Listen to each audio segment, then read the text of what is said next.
Would you believe for a moment that most people who buy more than 256 gigs are actually wasting hundreds and hundreds of dollars? In this video, I'm going to break that down. I'm going to talk to you about iPhone storage, some secrets that Apple's sort of leaving out of the fine print, some marketing ploys that they're sort of kind of getting you and roping you into purchasing more storage on your iPhone than you actually need. Hi, my name is Brett with Anvil Music and Media, where we turn research into results that matter. Now, storage in the most simplest of terms, it really means, you're storing your files, your photos in your iPhone, but it's a little bit deeper than that. So it's a sort of psychological play. So we have our iPhones, which are in our possession. It's my iPhone.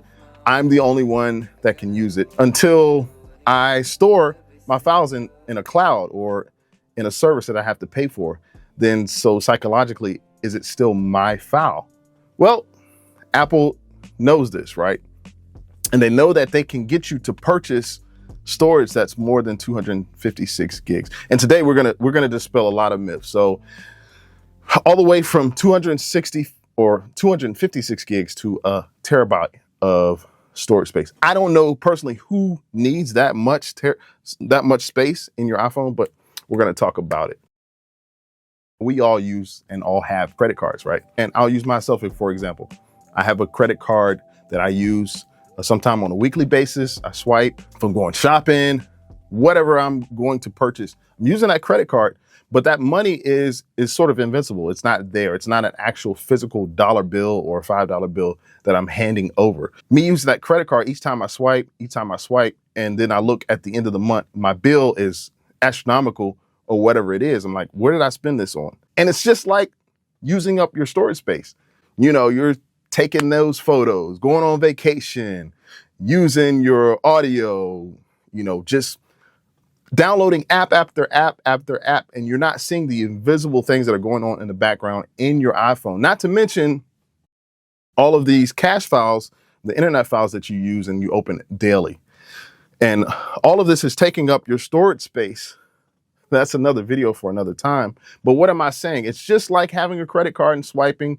These invisible transactions, or the transactions are actually real, is the same as having storage that you think you have at the end of 5 months, but you realize, oh my goodness, you get the message that your iPhone storage is too full. Those two examples are so parallel, but we fail to realize that eventually we will run out of storage, right?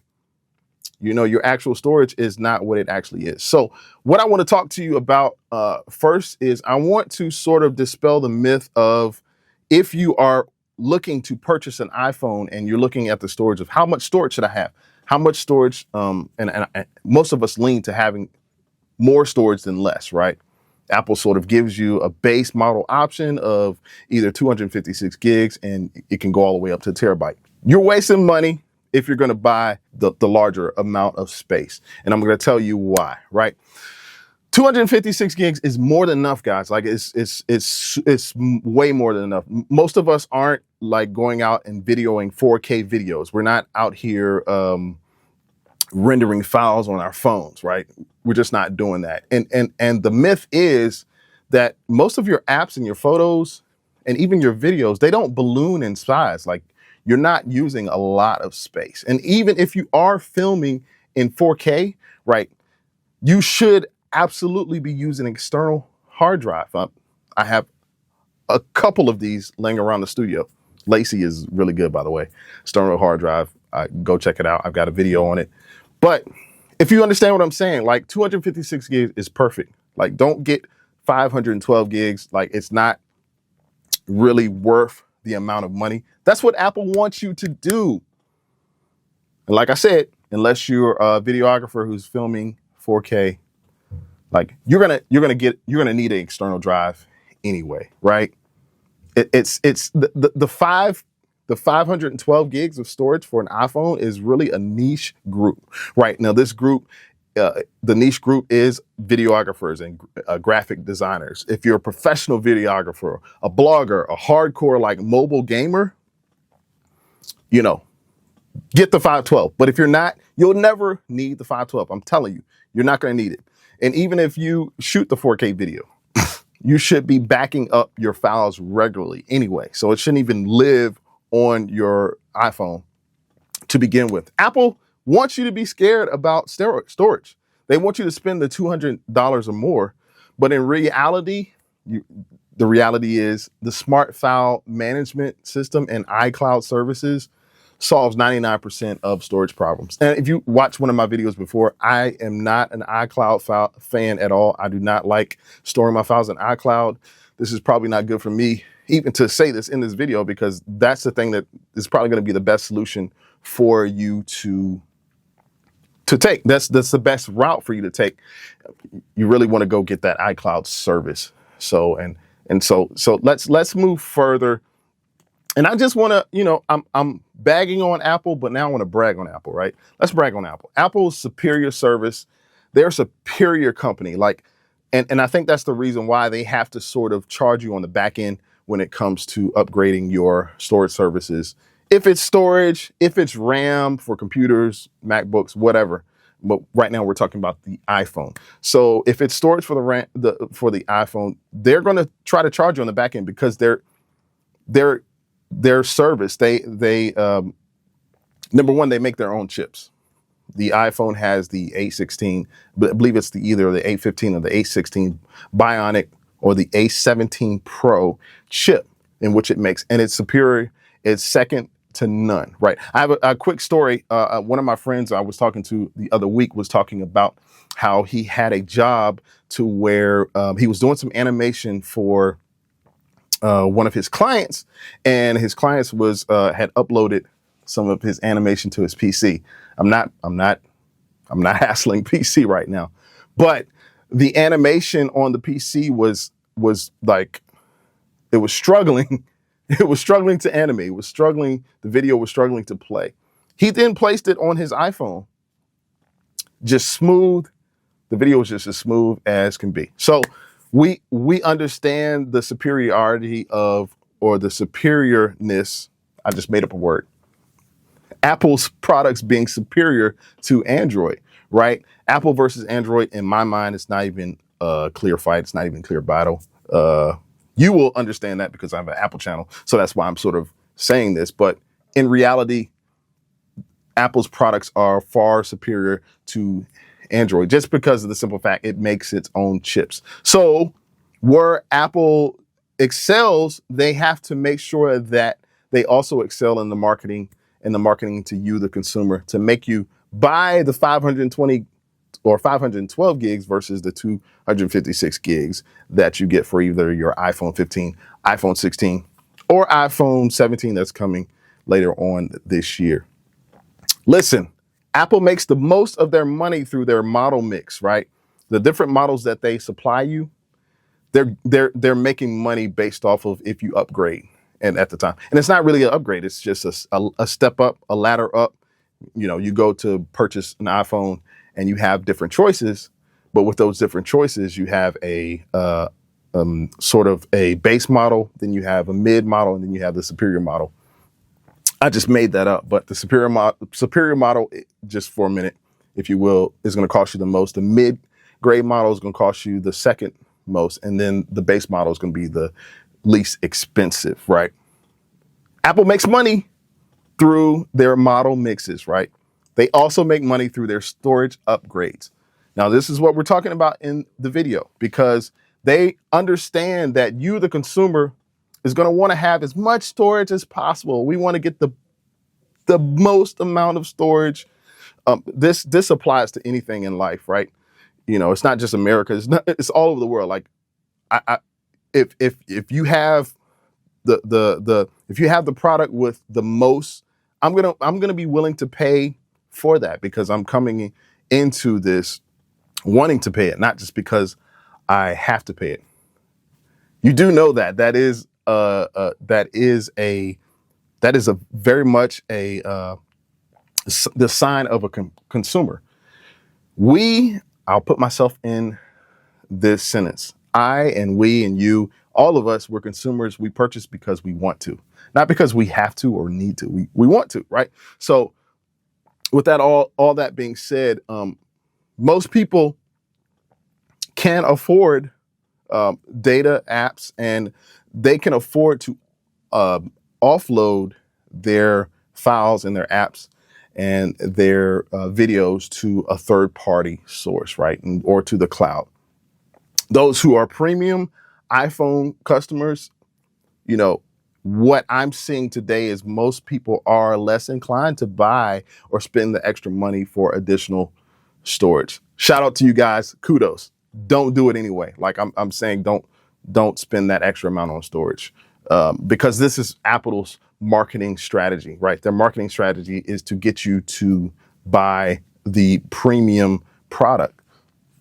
So, and the reality is we're attached to our phone psychologically. I stated it earlier in this video. We would like to have everything within our grasp. And I'm still sort of figuring out the iCloud. Like, I'm just not the biggest fan of the iCloud. I'm just not a big fan of it, right? But Apple understands that if they can get you to get more storage, then they're going to make more money from it. And so therefore they encourage you to buy more storage. Effectively, they got you, right? They got you. You're the consumer, but you just got, you know, was it hook, line, sinker? I'm not a fisherman, right? But here's a secret that most of us do not know. Apple actually pays the same they pay the same amount for the storage chip that they provide you in your phone. Let me break it down for you. You have a phone that has a storage space of 256 gigs versus your neighbor who has a phone that has storage of 512 gigs. Apple pays nearly the same amount of money to place that storage chip in both phones. Well, guess who pays more? You do. We do. It's virtually the same for Apple to pay as they upgrade the storage chip, but they're going to charge you more on the back end. And so this is all starting to make sense. How Apple has always leveraged the strategy of encouraging most iPhone users to get the most amount of storage and to opt in for these higher storage variants, right? This will significantly increase the device's price. And this approach has been proven successful for years in and years out. I'm literally letting you know this is the secret to what Apple does to get more money from its consumers. And Apple's sales have reflected this. The iPhone is absolutely the most, Apple receives the most amount of money from iPhones than any other product. You know, it's probably 3/4 of Apple's revenue from year to year. Go look it up. You can find it out. I've researched it and it's the truth.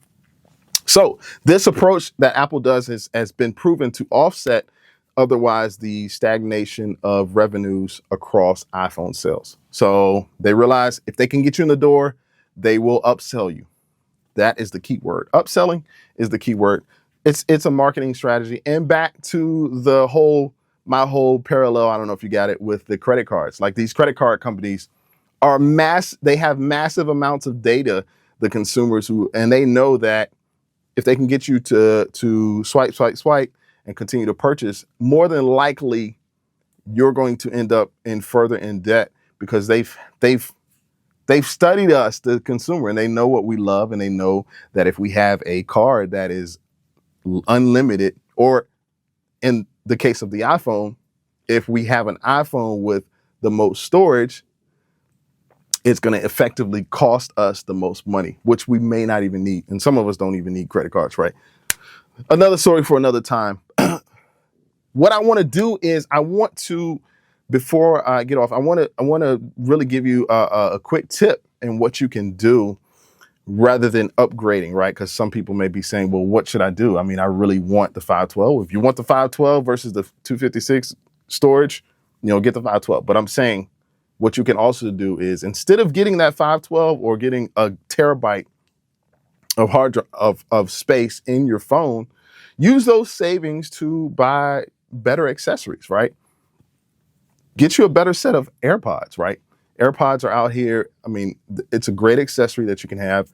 Even your MagSafe accessories. If you want to get a 3-in-1 charger, like use your money on better things rather than the storage, because yeah, you're just giving your money away, right? You're just giving away. Even use it on AppleCare. And I'm not a big AppleCare fan. Like I've never purchased AppleCare. I have no reason to, because number one, Apple is the superior product. So every device or product or MacBook that I've received or purchased, most of them have been used, right? Every product that I've purchased of Apple has done me no harm, done me nothing but good. I've had no issues whatsoever, right? Here's another tip. Why not go and find a used iPhone service provider and purchase a used iPhone, right? That right there is going to get you in the door with half the price, right? I've even gone as far as I've actually purchased an iPhone on eBay. I can't remember the story.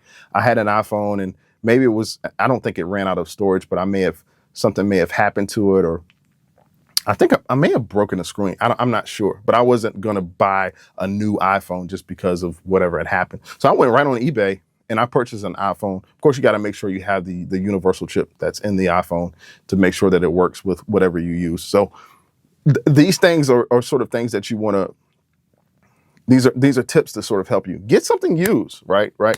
Get something used. My computer has gone off on me. They always go to sleep. I gotta change that, guys. But so these are sort of some tips, and that will help you if you're like still sort of on the fence. I want you to leave in comments. Let me know any questions you have about the video. Right now, I do want to go into a forum that I've heard some comments from some people, and we're going to look at some of the comments where I have them right here. And so people have sort of expressed their opinions about the iPhone storage situation. The first person up is Travis V. Travis V says, I've tried to avoid increasing my storage with Apple for the reason that their hardware is entirely too pricey, right? It's pricey enough, so I back most of my stuff up locally than to have it stored on Apple servers, since as we have seen, not all are created equal. Yes, not all are created. Dropbox continues to come to mind when I think about that, getting hacked twice in 2 years. Oh, that's unfortunate. You got hacked. I do have some stuff on Apple and OneDrive, but not stuff I would trust being being accessed by Big Brother. So now we got some conspiracy theorists here. But yeah, the hardware is too pricey, right? And so like I said, once again, I'm encouraging you guys to look up different iCloud options, right? So Kamari says, this is bittersweet. Higher memory now means more profits. Yes, higher memory absolutely means more profits. But it means these owners will stay with the iPhone for a lot longer since they have tons of storage. Maybe not. I could see that. That's if you can sort of stay off a line and not watch the commercials and not hear you're not listen to your friends talk about their new iPhones, right? Because our friends are the best people to market the products that Apple has to us, right? Okay, I'm moving on. Entropy says, it isn't lost on me that the IPP base price went up about $200 for the jump from 128 gigs to 256 gigs. Yes. And I'm telling you again, they're charging you more, but they're not paying more. So they're making a major profit. Really, the most of the profit that Apple's getting is off of the storage space and not even off of the phone. 80 says, I brought more storage on my iPhone so I can load my entire music library I've collected over many years, paid for itself, and not needing to subscribe to Apple Music or iTunes. Yeah, so an entire library, he transferred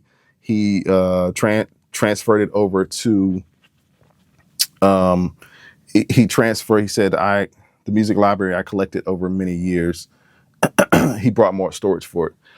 Listen, I gave up on Apple Music a long time ago. I still use it, but like I know people really value the storage space for their music files, and they want to have music from 1999. I get it. I'm subscribed to Apple Music, the subscription. So I'm like, at any time I'm sort of like downloading and then I'll delete, because I'm just OCD like that, right? Going on to M68000 says, if memory serves, I seem to remember a recent article about how 128 gigs on an iPhone is a lot of memory and correct for most consumers. That's what we're talking about in this video. And I'm reading this for the first time, honestly. They've M68000 goes on to say, and now this, would love to know sales figures for the 1 terabyte phones, but we know Apple does not share that information. Top secret stuff. 256 gigs is probably a sweet spot right now. Exactly what I'm saying, right? Get the 256 gigs. And people are saying it right here. I'm literally just reading this for the first time. FileMaker Feller says, while many businesses focus primarily on top line sales, Apple's strategy emphasizes the importance of gross margins, which typically enjoy high gross margins. They're basically saying Apple's making a plenty of money from the iPhone sales with the storages that you're paying more storage for, or whatever you're paying more storage for. They're making the profits off of it. You know, that's just the name of the game. Apple is here for profits. They're here to make money off of you. I can't stress to you. I can't stress enough to you, not just iPhones, but also with computers, with MacBooks. Like, you know, there should not be a world where a MacBook, for example, I'm not talking about phones, but a MacBook, you only are allowed 200 to 500 gigs in a MacBook, and they're selling this to you for upwards of $1,500. That's just ridiculous. And if you want to upgrade for $200 more, $400 more, you're going to get maybe, 100 to 2, or maybe I should say 300 to 400 gigs more. It's just not a fair system, right? It's just not a fair system. So I just wanted to come to you today to say that you want to be careful when you're purchasing your iPhone, especially you guys who are buying iPhones for the first time. I feel like we get into the weeds of like, oh yeah, I'm gonna pay for the most storage I can, because why not, right? I have the money. It's going on a credit card, so why not purchase that? Well, you don't need it unless you're just a professional. And then most professionals, not claim to be a professional, right? But most professionals are using external hard drives. Anyway, let me grab my external hard drive right here. Lacy. In fact, I'm going to use the Lacy to store my file of this video. So I'm not being paid by Lacy, by the way, but they're just a great brand to have. So this has all been well and good. Listen, I want to, if you are a first time person who would like to purchase, or you're in the market for purchasing a MacBook or an iMac, and you feel sort of overwhelmed, like you're anxious about it. I want to, first of all, I want to empathize. I want to sit with you in this. I understand the anxiety when it comes to when you're visiting Apple's website or you're going into the Apple store, like all the bright lights, right? First of all, it's like never less than 100 people in the Apple store. Just never less than 100 people. So you're going in there and sort of like, you're like, it can be very intimidating. And what it really translates into is like all these people are like super antsy and happy to purchase these products for thousands upon thousands of dollars. But we're all smarter than this, right? At least I know my community is. We're all smarter than this. We're not just going to purchase just because we feel overwhelmed and want to get it over with, and then we end up in debt. We're not doing that. Well, if you feel overwhelmed or anxious about purchasing a product, I do have a guide that I'm going to leave in the description of this video. And this guide is going to give you a step-by-step play or step-by-step instructions. How about that? Of what to purchase based off of what sort of MacBook or what sort of iMac you're looking for. Now, if you're just searching, if you're just, want to use it for leisure or search the internet, maybe watching a video occasionally, maybe play a game or two, I'm going to have the MacBook or the iMac that you need to purchase. If you are in the graphic design, if it's a little bit heavy, a little bit more intense, if you need a little bit more of a MacBook that's going to service you as a videographer, as a graphic designer, even production for music wise, I have the Mac or the iMac for you. And this guide, this ebook is going to help you to sort of choose the right product for you so you don't become overwhelmed and you go from being anxious and overwhelmed to being more confident in purchasing. Go grab that guide today. It's a MacBook guide for 2025, and it's really going to help you. I promise you. Get the guide. Let me know in the comments how it helps you. Give me any other questions that you guys have. We're going to continue this conversation about storage, about iPhones. I'm going to get into storage, about computers, about MacBooks, because I'm all the way in for that. Computers is sort of another story, because you kind of have to be even more diligent with the storage that you purchase for your computer. And remember, most MacBooks and computers are not upgradable. So whatever you purchase is just like purchasing the iPhone. That's what you have. There's no room to upgrade. There's no choice or option to upgrade.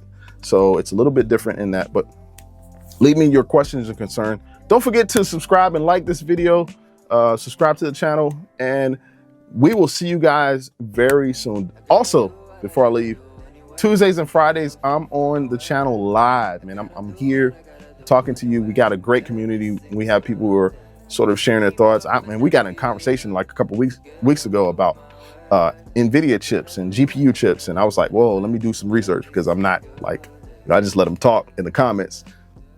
But you guys know who you were. And I can't wait to see you guys in the coming days.